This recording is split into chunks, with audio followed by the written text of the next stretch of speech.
অসময়ে ভাঙছে যমুনার তীর। মানিকগঞ্জের শিবালয় উপজেলার নিহালপুর, সমেজঘর, ঝিকুটিয়া, তেওতাসহ প্রায় ৭ কিলোমিটার এলাকা জুড়ে এমন ভাঙন আতঙ্কে নদীপাড়ের মানুষ। তাদেরই একজন শিবালয় উপজেলার তেওতা গ্রামের হাজেরা বেগম। ভিক্ষাবৃত্তি করে প্রতিবন্ধী এক ছেলেকে নিয়ে তার সংসার, তবে নিজের শেষ সম্বলটুকু হারানোর শঙ্কায় এখন তিনি। আমি খাই সাহায্য উঠিয়া হেতাই এখন ওই যে এটুকু জায়গা যদি ভাঙে যায় গাঙ্গে আপনার থাকুন কোনে। মাঠের অলরাউন্ডার আমি, আর ঘরের অলরাউন্ডার টাইলক্স। টাইলক্স টয়লেট ক্লিনার, ক্লিন মানেই টাইলক্স। শুধু হাজেরা বেগম না, তার মতো হাজারো পরিবারের একই অবস্থা।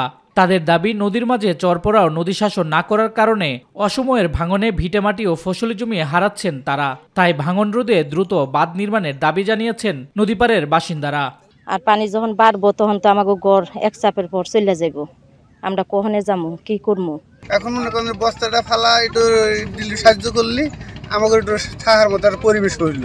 বর্ষাইলে আমাকে বাড়িঘর সব ভেঙে দিয়ে দেবো, আপনারা তাড়াতাড়ি আমাকে বস্তার ব্যবস্থা করেন। সরকারের কাছে একটু আবেদন আমরা জানাই যে আমাকে একটু ব্যবস্থা যদি করে পারে সরকার।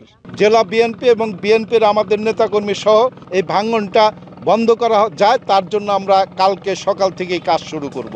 উপজেলা প্রশাসন বলছে, অসময়ে নদী ভাঙনের বিষয়ে জেলা প্রশাসন ও পানি উন্নয়ন বোর্ডকে অবগত করা হয়েছে। গঙ্গা প্রসাদ নামক জায়গাটি, সেখানে জরুরি ভিত্তিতে কাজ করার জন্য আমরা জেলা প্রশাসক বরাবর লিখেছি। এটি হয়তো কয়েকদিনের মধ্যে জরুরি কাজের ব্যাপারে আমরা আশ্বাস পেতে পারি। এদিকে স্থায়ীভাবে বাঁধ নির্মাণে এডিবি মিশন ও ঊর্ধ্বতন কর্তৃপক্ষকে জানিয়ে কার্যক্রম শুরুর কথা বলছে পানি উন্নয়ন বোর্ড। সরকারি নির্দেশে আমরা সেই এলাকাগুলো পরিদর্শন করেছি এবং আমাদের ডিজাইন ডাটা তৈরি করে ডিজাইনও প্রস্তুত করা হয়েছে। এখন ডিপিপি প্রণয়নের কাজের দিকে বৈদেশিক সাহায্য পুষ্টের আওতায় সেটা প্রণয়নের দিকে যাচ্ছে। স্থায়ীভাবে বাঁধ নির্মাণ করে নদীর ভাঙন থেকে বসতবাড়ি, ফসলি জমি ও আশ্রয়ন কেন্দ্র, শিক্ষা প্রতিষ্ঠান রক্ষা করার দাবি জানিয়েছেন এলাকাবাসী।